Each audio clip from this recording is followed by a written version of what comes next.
Okay,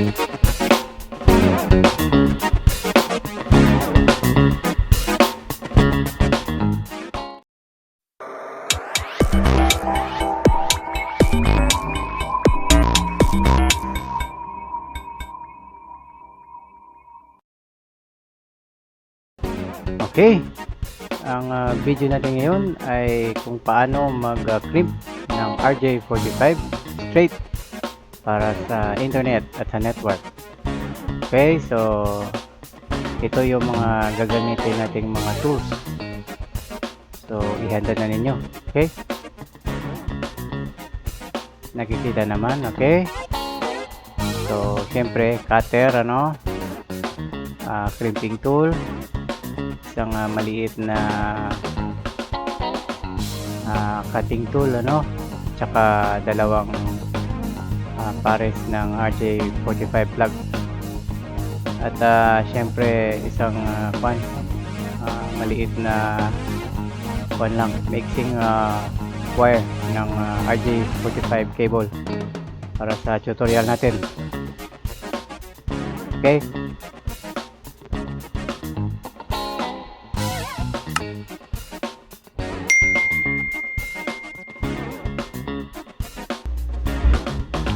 so ito yung tinatawag kong straight through connection, so siyempre ginagamit ito para ikabit mo yung router to PC, tapos hub PC,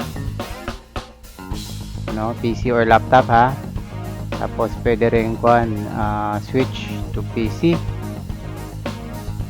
Okay, at pwede din siya na switch to router.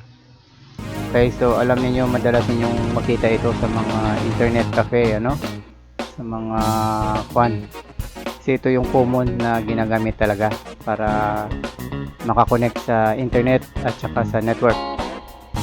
Okay,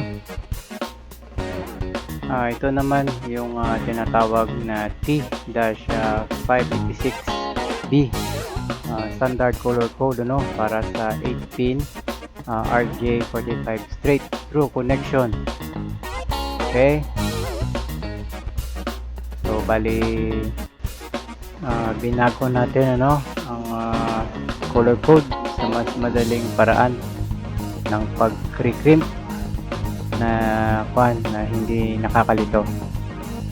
So syempre tinawag siyang straight through connection dahil sa magkatulad yung color code ng bawat dulo ng wire.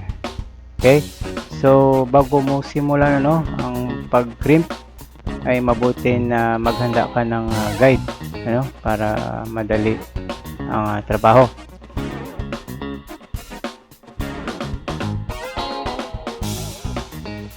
Okay, so para maintindihan mo kung paano basahin yung color code na yan, ibig sabihin yan ay stripe orange, solid orange, tapos stripe green, solid green, tapos stripe blue, solid blue, at stripe brown, solid brown. Okay,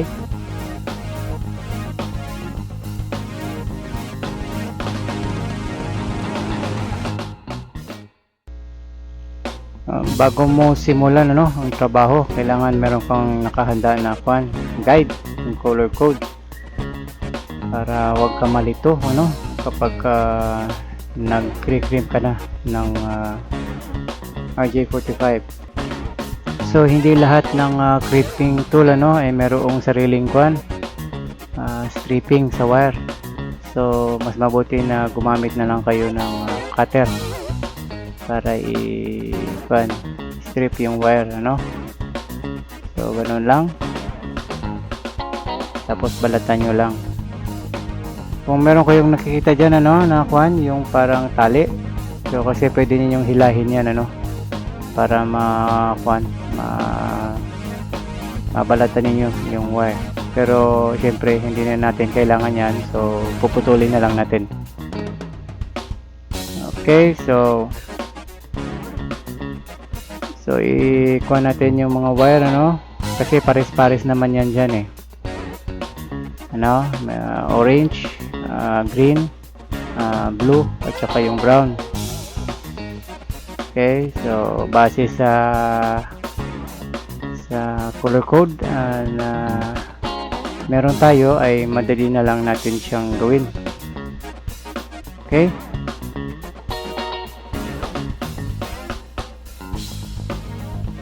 so pwede lang ninyo ikon, pwede nyo namang kamayin. Bali ikunin nyo yung wire para hindi bumaluktot, yung parang i-straight ninyo yung wire, para kasi papasok natin yan sa RJ45 na plug. Okay, yung iba gumagamit sila ng yung screwdriver, ano, pero ako kinakamay ko lang kasi dyan eh.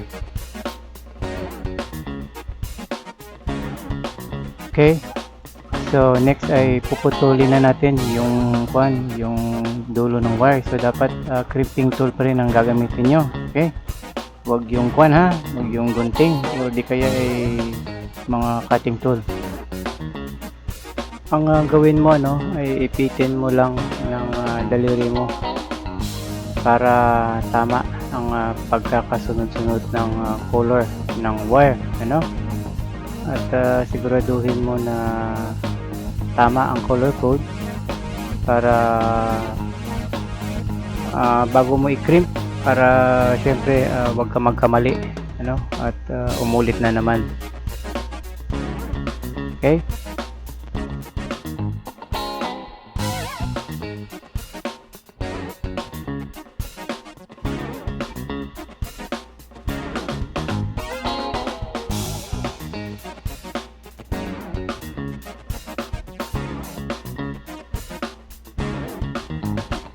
okay, so kung paano ninyo ginawa yung pag-crimp, ay yun din ang gagawin ninyo sa kabilang dulo ng LAN cable. Okay, so make sure na magkatulad, kasi yan yung tinatawag na straight to connection. Okay, so kagamit na tayo ng dyan, ng RJ45 LAN cable tester. Okay, so yung posisyon niya dapat ganyan ha, yung pin 8 pin nakaharap sa inyo. Okay,